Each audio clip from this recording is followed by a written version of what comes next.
మహాశివరాత్రి నాడు అర్జునుడు గబగబా ఆవు పాలు పట్టుకుని అభిషేకానికి వెడుతున్నాడు. కృష్ణ భగవానుడు వచ్చాడు. అర్జునుడిని బాగా సాధకుణ్ణి చెయ్యాలని కదా కృష్ణుడి తాపత్రయం. అందుకు కదా భగవద్గీత అనుగీత కూడా చెప్పాడు.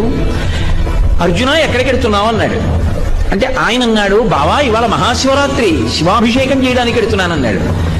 శివాలయంలోనే శివుడు ఉన్నాడా బావా అన్నాడు అర్జునుడితో.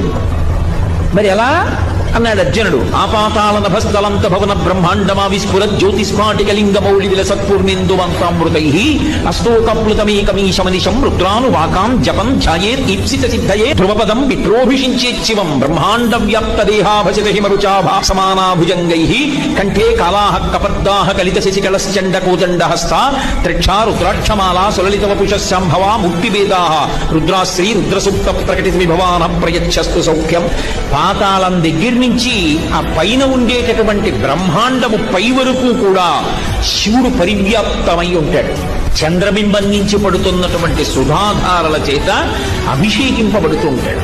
అది ధ్యానం చేస్తే కోరికలు తీరుతాయి.